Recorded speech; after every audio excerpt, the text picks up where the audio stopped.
Je suis tout à la joie de revenir sur YouTube, de revenir te parler dans le tube. Je suis super contente de pouvoir te faire ce petit défilé de cartes. J'ai fait une vidéo à l'instant et j'étais impressionnée par le fait que le jeu que je venais de battre, en fait, en papotant avec toi, je battais un jeu de cartes, voilà mon jeu de tarot qui est là. Et tout d'un coup, je me suis mise à sortir les cartes et à te parler. Et je m'aperçois que au moment où j'enregistre, que plus les cartes sortent et plus ça raconte mon histoire. J'étais moi-même étonnée par le résultat. Bon, donc je te le partage. Je suis très en joie de refaire une vidéo après des mois et des mois de silence. Donc pourquoi est-ce que j'ai disparu pendant tous ces mois sur la plateforme? En fait, j'étais en train de faire ce travail-là.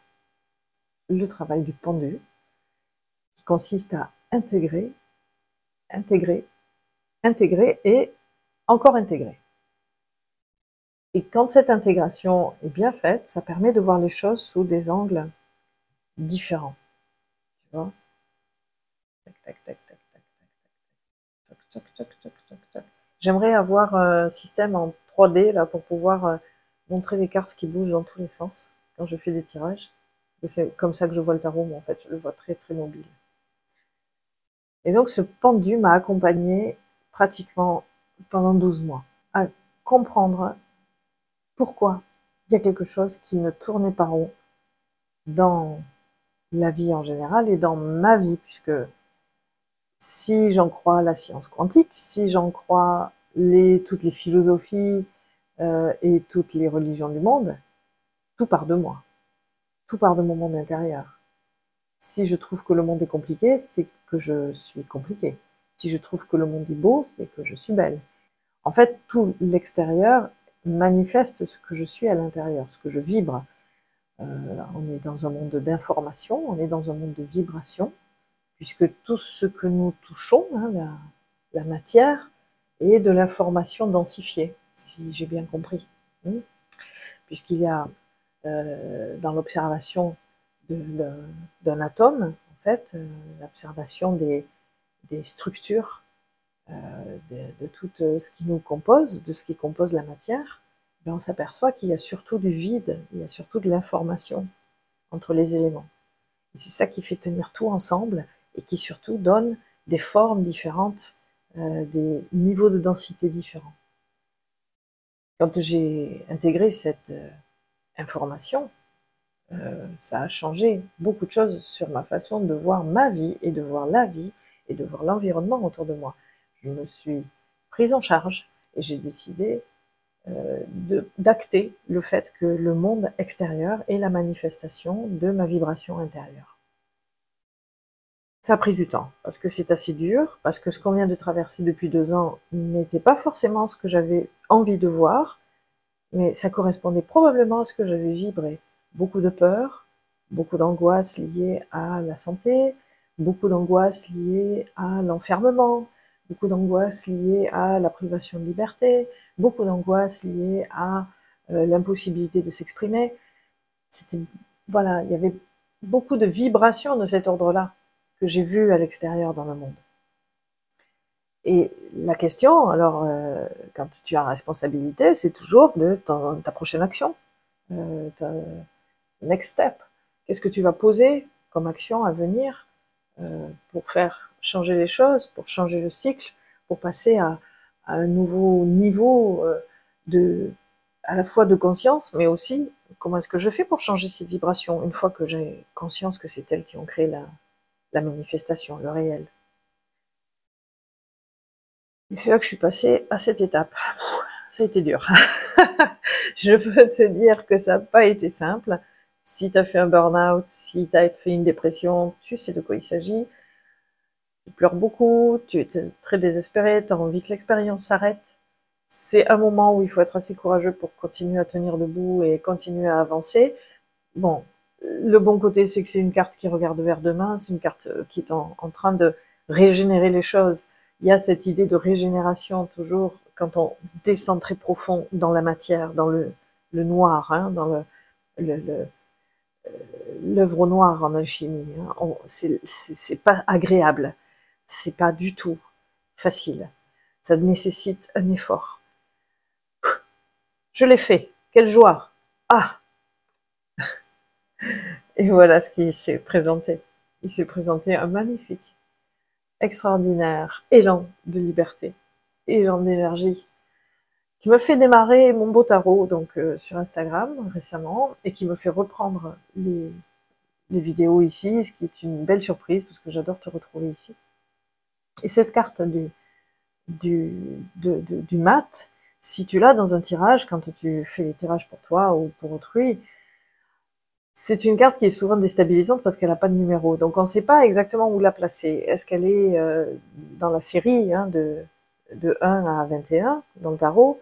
Est-ce qu'elle est au début ou est-ce qu'elle est à la fin? Est-ce qu'elle se balade entre chaque carte? Est-ce qu'elle est en dessus, en dessous, ailleurs? Voilà. Elle est très... comment dire? On peut, ben justement, on peut pas l'emprisonner, on peut pas la restreindre, on peut pas la conditionner. C'est une énergie qui prend des risques parce que elle part simplement avec son baluchon. Donc il y a une... Et puis elle ne tient pas compte de ceux qui pourraient la retenir, que ce soit des énergies positives, bienveillantes ou pas. Hein, parce qu'on ne sait pas trop cet animal, si c'est un petit animal de compagnie qui est très triste de le voir partir, ou bien si c'est une sale bête qui s'accroche. Dans tous les cas, on part léger et on part aussi un petit peu en danger, il faut bien le dire. On se met dans le risque d'une errance quand on part avec ce degré de liberté. Mais c'est à ça finalement que je suis arrivée, après voilà, ce chemin, voilà, ce chemin, je suis arrivée à ce degré de liberté dans ma vie qui est, ok, je vais faire du tarot, ok, j'arrête tous les métiers sérieux, et j'ai fait un truc fou. Et finalement, bah, écoute, voilà ce qui se passe.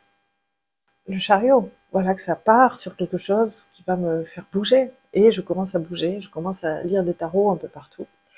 Et c'est très très agréable de pouvoir rencontrer les gens, de pouvoir les surprendre alors qu'ils sont dans une activité, en train de faire leurs courses, ou bien ils sont sur un salon, ils sont en train de penser à, je sais pas, à comment faire pour faire un bon repas ou bien pour nourrir leur être intérieur. Et puis tout d'un coup, ils se disent, tiens, pourquoi est-ce que je poserais pas une question au tarot par curiosité, comme ça, parce que c'est facile. Et puis, bah, voilà, il y a un message qui attendait d'être délivré. Il y a un message qui attendait d'être amené. Et moi, j'aime bien être le porteur du message. J'aime beaucoup cette idée d'aller dans le monde et puis d'amener les messages, voilà, comme des gouttes d'eau qui tombent, clac, clac, clac, comme ça, pour être accueillis, recueillis. Et puis, ben voilà, hein, on arrive à l'amoureux. L'amoureux qui est pour moi la relation, la vie sociale, la vie collective, comment est-ce qu'on échange entre nous sur un plan émotionnel. C'est notre manière humaine de fonctionner. J'ai eu une expérience un jour assez étrange, mais bon, finalement, ça allait bien avec ce que je vivais à ce moment-là, où je me suis sentie monter de niveau de conscience. J'étais pas en méditation, hein, j'étais en train de marcher dans la rue, j'allais faire mes courses. Tout d'un coup, je me suis sentie dans un espace où l'émotionnel n'était pas nécessaire, où la relation avec l'autre pouvait se faire sur un plan, je dirais, énergétique, presque de l'ordre de la télépathie. Quelque chose qui finalement est assez froid, mais est vrai. Dit les choses sans filtre. Et je me souviens très bien avoir pensé, mon Dieu, mais comment je vais faire pour relationner avec les autres qui, eux, sont restés au niveau émotionnel, qui est le niveau commun des êtres humains. Et je me souviens qu'à ce moment-là, je passais à côté du marché.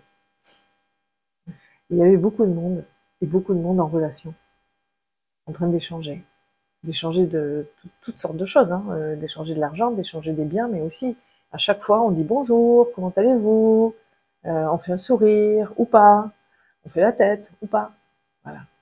Et donc, on est sur un plan émotionnel dans la relation avec autrui. Et la vision de ce marché avec cette foule trempée dans un bain émotionnel, dans un nuage émotionnel incroyable, je me suis dit non, je n'ai pas envie de me séparer de ça. C'est vrai, c'est la vérité. Ce n'est pas du faux semblant, c'est terminé le faux semblant, mais je veux pas me couper des autres. Je veux pas être cet animal froid qui prend des décisions sans être dans le même bain que les autres. Voilà. Donc, ça a été assez dur, en fait, de revenir dans le monde émotionnel, tu sais. C'est un peu comme ces gens qui parlent de leur sortie hors du corps et qui racontent quand ils reviennent à quel point c'est désagréable de rentrer dans ce vieux corps étroit, humide, froid, voilà, alors qu'ils ont vécu une expérience d'expansion à l'extérieur du corps. C'est un petit peu la même chose, c'est de revenir un peu dans le monde du mensonge, revenir un peu dans le monde du faux semblant, pas un peu, mais d'y revenir carrément, parce que bah, c'est ça aussi le monde des émotions. Et je peux pas rester en permanence au niveau de cette magnifique conscience. C'est difficile de rester en permanence là-dedans. Même si c'est l'appel de mon âme, même si c'est l'appel de la vie, je fais un petit peu l'ascenseur. Vous voyez, c'est une verticalité là dans laquelle circule mon âme en fait, ou mon être, enfin, je ne sais pas comment l'appeler. Et cette verticalité fait qu'il y a différents niveaux, il y a différents étages qui sont traversés. Et je suis pas toujours au top, loin de là. Voilà, je suis comme toi. J'ai mes faiblesses, bien entendu. Et puis des fois, j'ai pas la force. Des fois, c'est compliqué. Voilà. Donc c'est très amusant parce que je suis en train de dérouler ce jeu devant moi que je viens de mélanger, que je ne connaissais pas, et ça raconte en fait une histoire. Et bien on arrive à ça. Hein. On arrive à l'empereur, on arrive à redéterminer un périmètre d'expansion, un périmètre d'expression, un périmètre où je peux développer le 4, une certaine stabilité, et puis m'exprimer dans le monde matériel. Et ça, c'est mon beau tarot. Alors, mon beau tarot, c'est mon Instagram, mon beau tarot, Marion Richard, mon beau tarot, mais c'est aussi un nouveau site internet, www.monbeautarot.com. Pour l'instant, Google m'a pas encore vraiment repéré, donc si tu fais juste mon beau tarot, tu vas tomber sur plein d'autres incidences. Mon beau projet, ça inclut mon beau tarot, en fait. Hein, tu vois. C'est un projet de communication, c'est un projet de contribution au monde, à ce nouveau monde qui est déjà là. Parce qu'il est déjà là. Continuer à échanger avec toi, à se connaître, à grandir ensemble. Voilà, ça c'est magnifique. J'adore ça. À très bientôt. On fait pas tac tac. Je reprends. Je recommence.